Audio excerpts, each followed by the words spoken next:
Welcome to Tech and Style. We were just talking about social networking as a whole, and there was an article in the news recently about how people going to interviews in America were being asked to give across their Facebook details, which got me really angry, and got a lot of other people really angry because they felt like their privacy was being invaded.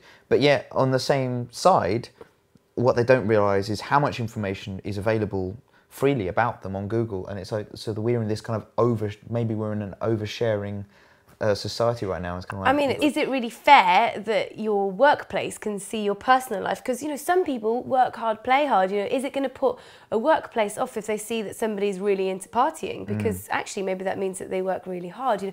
On what grounds are they judging? If you go back 20 years, sort of pre-social networks, many work colleagues had skeletons in their closets, and completely. There was very much a work and home life separation, and it never really caused an issue. As long as they turned up, they did their job, that's as far as it went. And yeah, it does actually echo that argument of should they need to care what we're doing in our free time. But the reality is a lot of employment contracts actually do state that, even stuff you do in your free time, basically we own. So some stuff, so it does get kind of scary. I think it's just completely shocking. I think this is one of the reasons why I personally don't really share much on Facebook.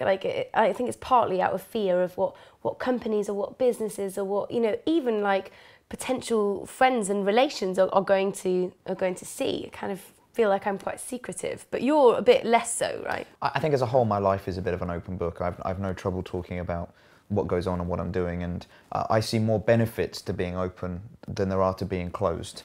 But at the same time, you have to be a bit selective about what you're putting up, and certainly there's been some photos, some tweets that I'm sure will come back to haunt me one day. I mean, actually, I think if I was to interview someone, I probably would look at their Facebook profile. I would research them. Yeah. Because I think, there's a lot more to when you're working with someone. It's not just about what work they do. You want to know if they're going to gel with a team, where they're going to have stuff in common. And so, yeah, you want to know a bit about their personality. Whether or not that means delving into their Facebook account, I think that's, if someone has chosen to make that private, then that should be their choice.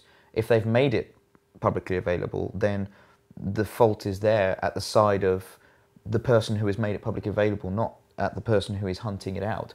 So by all means, if I was employing someone, if I was going to go for a meeting with someone, or if I was going to date someone, I would find as much out as possible as I could.